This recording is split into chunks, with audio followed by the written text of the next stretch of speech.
네, 반갑습니다. 안녕하세요. 이미도 말씀하셨지만 줄이고 목말라야 배가 부르다. 말이 맞지 않죠. 많이 먹어야 배가 부르죠. 그렇죠. 네, 풍성하게 마셔야 목에 갈증이 없을 터인데 오늘 성경은 반대로 말씀하신다고요. 누가 말씀하신 거죠?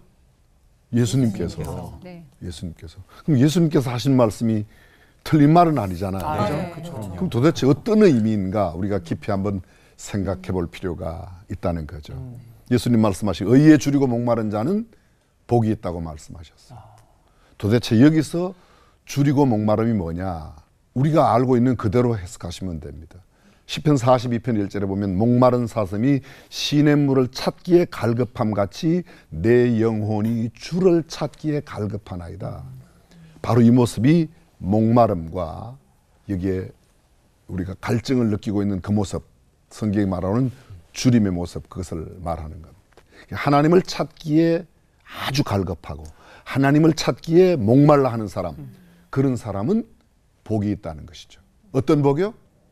배가 부르게 된다. 그럼 여기 배가 부른다는 게 입에 부르는 거 말합니까? 아니요. 그거 아니겠죠. 도대체 그러면 이 진정한 의미가 무엇인가 우리가 한번 생각해 볼 필요가 있다는 겁니다. 그렇습니다. 원래 이 성경에 말하고 있는 의미, 의에 줄이고 목마른다 말씀하셨지만 줄이고 목마른 것까지인데 의라는 게 있기 때문에 도대체 의에 줄이고 목마른 게 뭐냐, 의를 우리가 이해할 필요가 있습니다. 성경이 말하고 있는 의는 도덕적인 의를 넘어서는 의입니다. 성경에 도덕적인 의가 있어요. 그런데 도덕적으로 의롭다고 해서 하나님께서 그럼 그들을 배부르게 하시겠다고 하는 이 원의 의미대로 그렇게 하시겠냐, 그런 것 이상이라는 것이죠. 그럼 도대체 의가 뭐예요? 의가 뭐예요?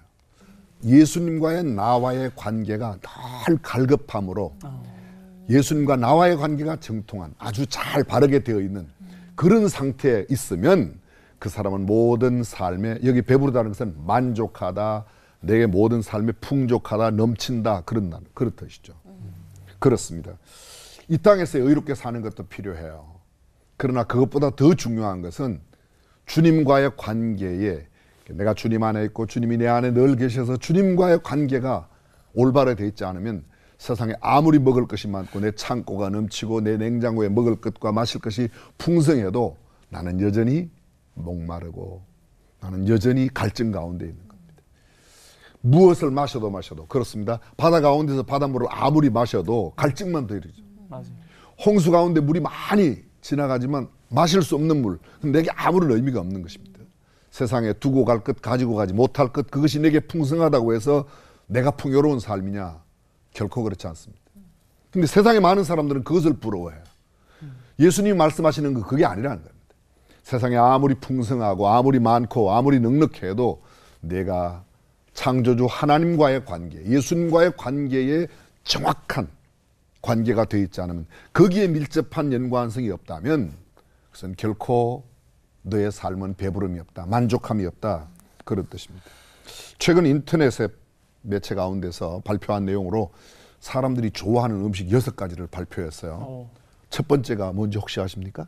라면? 예, 술입니다. 술. 두 번째를 보았더니 감자예요. 감자. 세 번째가 피자, 네 번째가 빵, 다섯 번째 탄산음료, 여섯 번째 커피. 참 신기해요.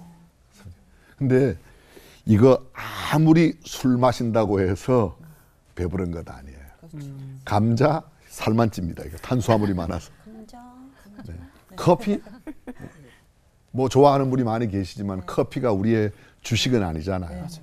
오히려 이런 것을 많이 취하면 어떻게 돼요? 세상 것은 배부르면 나를 비만케 만들고, 그건 단순한 육신의 비만뿐만 아니라 질병을 불러일으키죠. 근데 하나님과의 관계에 밀접함이 회복되고 그 관계가 되면 하나님께서 우리의 모든 삶에 만족함을 주신다, 풍성함을 주신다, 배부르게 한다, 그런 뜻입니다. 그렇습니다. 세상 사람들은 배부르고 등 따신 것을 좋아해요. 옛 어른들 말로. 근데 배부르고 등 따시면 뭐예요? 졸려요. 딴짓하는 겁니다. 딴짓하는 겁니다. 오히려 보통 배가 조금 더 고플 때가 말이죠. 훨씬 더 우리의 활동에도 좋아요. 세상의 모든 동물들은, 하나님이 지으신 모든 동물들은요 80% 이상 먹지 않는데요. 근데 사람만 과식한대요. 그 사람들은 가지지 않아도 될 만큼 더 많은 것을 가지려고, 내게 꼭 필요한 것만 가지는 게 아니라 더 많이 가지려고. 그 주님 말씀하시기를 그런 것 말고 너희가 많이 가져서 너희에게 해롭게 되는 것 말고 오히려 굶주려도 줄여도 너희들이 오히려 목말라 하는 것이 너희에게 큰 복이 있다고 말합니다. 주께서 말씀하신 그것 바로 이 윤리적인 도덕적인 기준에서의 옳고 그름, 우리는 반드시 윤리적으로도 옳게 살아야 됩니다. 그러나 성경에 보면 옳고 그름의 문제보다 훨씬 더 중요한 게 있습니다. 혹시 우리가 잘 아는 대로 탕자의 비유에서 탕자의 비유에서 형이 집에 돌아왔을 때 집에 돌아온 동생 때문에 잔치를 벌인 모습을 보고 아버지에게 항변하는 이야기 기억나시죠? 뭐라고 그래요?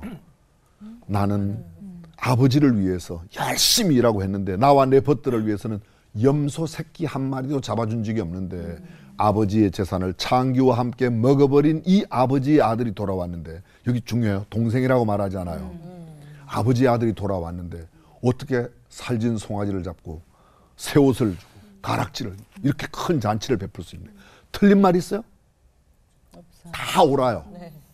근데 그 옳음이 아버지에게 절대로 기쁨을 드리지 못했어요. 오히려 아버지의 마음을 알았다면 이렇게 했어야 되는 거죠.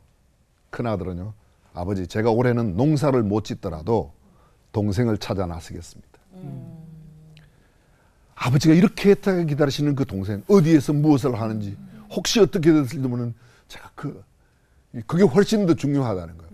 아버지를 찾고 있는 그 마음을 내가 갖고 내가 그 동생을 찾으려고 하는 이 아주 갈급한 마음, 목마른 마음, 이런 것들이 오늘 성경이 말하고 있는 줄이고 목마른 게 아니겠는가. 하나님을 사모한다는 말은 하나님을 얼마나 어떻게 더 사랑할 수 있을까, 어떻게 더 하나님을 더 기쁘게 하실 수 있을까, 이런 일들로 애타하며 몸부림치는 것, 그런 자들은 하나님께서 풍성케 해주신다. 오늘 예수님 말씀하시기를 너희는 말이야 배부르게 될 거야. 우리가 진짜 배고파야 할 것과 배부를 것을 알고 바르게 사는 것이 필요하지 않겠나, 이런 생각을 갖습니다. 세상에 거듭 말씀드리지만 지난 시간에도 말씀드렸어요. 두고 갈 것, 썩어질 것, 없어질 것, 그것보다는 정말 우리가 갈급해하고 더 사모해야 할 것, 우리 주님과의 관계를 잘 지켜서 주님께서 우리에게 허락하시는 그 배부름 풍성함이 우리 모두에게 넘치시기를 간절히 기도합니다. 아멘. 기도하겠습니다. 하나님 감사합니다. 우리는 사실 배부르게 하지 못할 것으로 배를 불리려고 노력해 왔습니다. 그러나 이제 참으로 주께서 배부르게 하시겠다고 하신 것을 알고 주님과의 관계, 하나님 안에 거하는 삶을 더 소중하게 여기며 살아가는 사람 되게 하옵소서. 아멘. 예수님의 이름으로 기도합니다. 아멘.